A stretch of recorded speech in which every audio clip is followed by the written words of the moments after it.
بسم الله الرحمن الرحیم. السلام علیکم ورحمۃ الله وبرکاتو. رمضاني خوبونه په دې ویډیو کې زه تاسو ته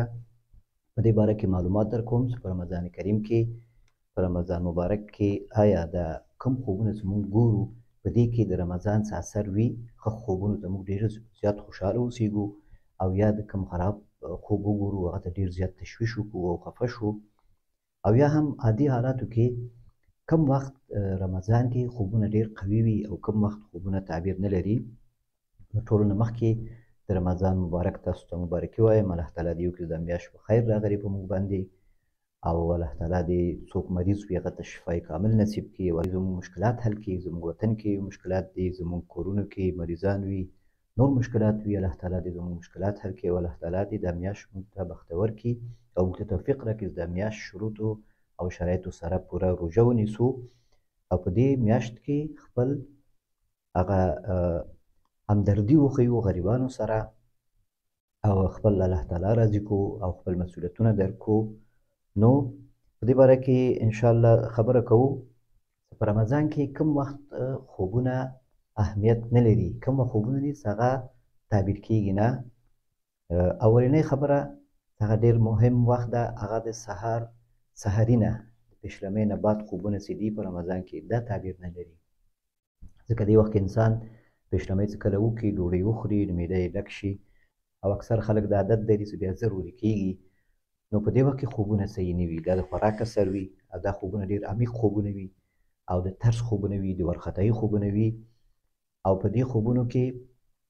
سړي ته ډېر زیات تشویش او ویره پیدا کېږي. دا ټول د شیطان لخوا دي، او د دې علاج دا ده چې ته په دې وخت کې ویده نه شي. بس که غواړې څه داسې بې رقم خوبونه ونه ګورې نو سهار د سحري یا پیشلمۍ نه وروسته مه ویده کېږه، جومات ته لاړ شه، جمعې سره لمونځ وکړه، بیا تلاوت وکړه، ذکر وکړه، کښېنه یا وګرځه. لمر راوخوت بیا اشراق لمونځ دې وکړه، یعنې د لمر د ختو نه څو دقیقې وروسته یو دوه رکعته یا څلور رکعته څومره ته الله تعالی توفیق درکړه لمونځ دې وکړه. بیا که ویده کېږي هم څه مشکل نشته. د شپې په سر کې خوبونه، کله ته د شپې ډېر زیات کښېنې ګرځې خوراکونه کوې نو په دې وخت کې هم خوبونه دومره اثر نه لري، خو د پیشلمۍ ته جګېدو وخت کې څه ده دغه وخت کې خوبونه تعبیر لري. چې کوم وخت پیشلمۍ ته جګېږئ یو ساعت مخکې دې نه خوبونه کتل کېږي، دا خوبونه بیا تعبیر لري. او د ورځې خوبونه چې دي په غرمه کې 9 10 11 12 یوې بجې پورې خوبونه چې دي په رمضان کې دا ښه قوي خوبونه دي او دا تعبیر لري او ډېر خیر دی پکې. که خوب دې وکتل نو د منتظر ورته اوسېږه چې انشاءالله تعبیر یې واقع کېږي. کوم ښه خوب وي او که تنبیهي خوب وي نو هغه ته متوجه شه او هغه مشکل چې وي څه شی وي هغه حل کړه. کله کله بعضې خوبونه زموږ تنبیهي وي، زموږ د غفلت په وجه باندې بعضې خوبونه موږ ګورو هغه کې الله تعالی موږ متوجه کوي، نو هغه خوبونه بیا تعبیر لري. نو رمضان چې دا زموږ په خوبونو کې اثر لري، بالکل اثر لري، او زموږ خوبونه چې دي دا چون روح قوي کېږي په رمضان کې، معنویات قوي کېږي او جسم او مادي برخه د انسان دا ضعیفېږي، نو دا په خوبونو کتلو کې ډېر زیات اثر لري. که څوک غواړي چې په دې میاشت کې استخاره وکړي، د خپل تصمیمونو په رابطه باندې، د خپل آینده ژوند په رابطه باندې پوه شي چې ورته خیر ده، او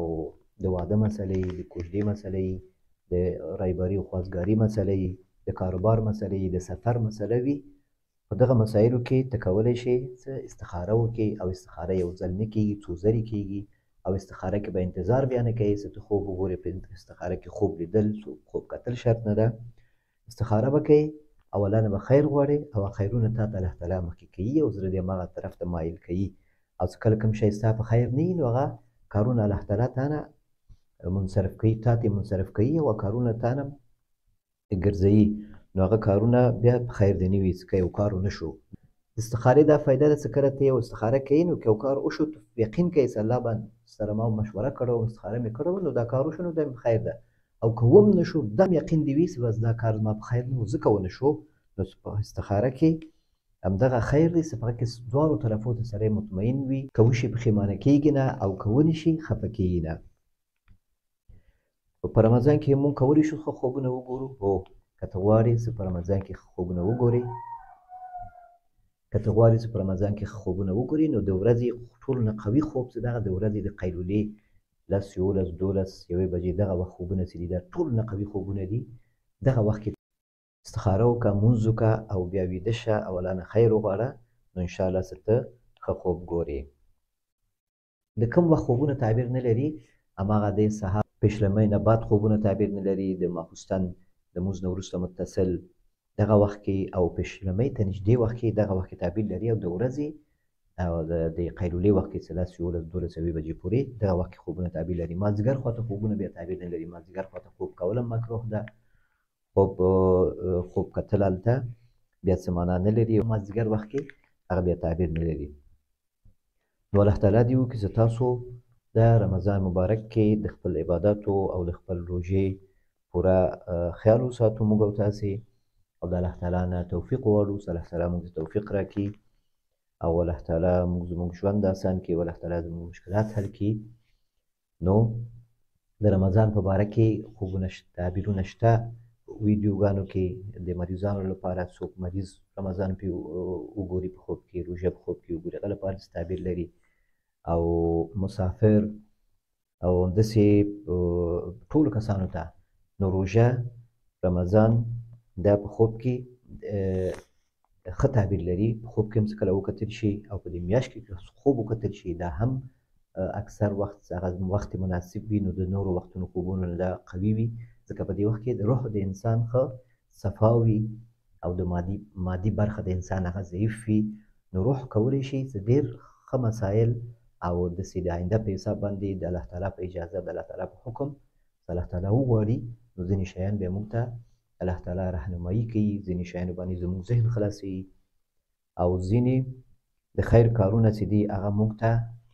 الهام کوي، یعنې زموږ په زړه کې هغه خیر کارونه نیتونه اچوي، موږ ته توفیق راکوي،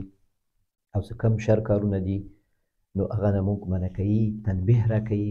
او غفلت نه م ساتي، او کوشش وکړو موږ هم دغه شرایطو ته ځان برابر کړو، مونځونه په خپل وخت وکړو، او په خپل وخت ویده شو، او ډېر کښېننو، او د سهار مونځ نه وروسته، د سهار د پیشلمۍ نه وروسته او مونځ نه وروسته زر ویده نه شو، که دغه آداب انشاءالله مراعات کړو، نو د رمضان خوبونه دا یو فرصت ده، رمضان د عبادت لپاره هم فرصت ده، د همدردۍ لپاره هم فرصت ده، د شخصي تقوا لپاره هم فرصت ده، او نورو ته دعوت کول، خیر رسول، نورو سره مالی همکاري کول، او نورو خلکو سره همدردي کول، دا د دې میاشت ده، او په دې میاشت کې نبي علیه السلام ډېر زیات سخاوت یې کاوه، نو په کار ده موږ ته هم څه خپل وسه پورې خپل ګاونډیان، ټول نه حقدار په موږ باندې ګاونډیان دي، خپلوان دي او ګاونډیان دي، څه نږدې خپلوان وي، څه تا روزانه ګوري، څه ته کور ته شی وړې هغه تا ګوري، نو په دغه صورت کې دغه کس تا باندې زیات حقدار ده، که صدقه کوې، که زکات ورکوې، خیرات ورکوې، چې دا مستحق وي نو ده ته به یې ورکوې. نو دا و د رمضان په باره کې، او په رمضان کې د خوبونو کتلو په باره کې لږ غونې معلومات چې ما تاسو سره شریک کړ، او خوبونه بېګا خوبونه زیات وو، هغه ما تعبیر کړی ده، نو بل مخکینی ویډیو کې دې کې شته، نو که چا خپل خوب هلته اورېدلی وي، اطمینان یې راغلی وي، نو ما ته بیا همالته کمنټ کې یو اطمینان ما ته راکوي، چې زه هم مطمئن شم، زه په دې باندې خوشحاله کېږم چې تاسو د خپل خوب په رابطه باندې سره نظر وکړئ، پوښتنه وکړئ، مطمئن شئ، ځکه زه زحمت وباسم، نو ما سره بیا دا سوال وي چې دا آیا دا زما تعبیر دا صحیح شو، دا زما تعبیر موافق و، دا یو ښه برداشت یې ترې واخیسته که نه، نو کوشش وکړئ چې په دې رابطه باندې حتما ما ته به اطمینان راکوئ، او زه ګیله لرم تاسو نه په همدې باندې چې تاسو ویډیوګانې ګورئ، خو چینل هم نه سبسکرایب کوئ، او ویډیوګانې نه لایک کوئ، کمنټ هم نه کوئ، د خپل خوب د اطمینان خبره هم ماته نه کوئ، او بیا خپل خوب سری کوي، اواز لګوي، نو ډېر زیات وارخطا یې چې زر زر خوب تعبیر شي. نو دا و د رمضان په باره کې، او د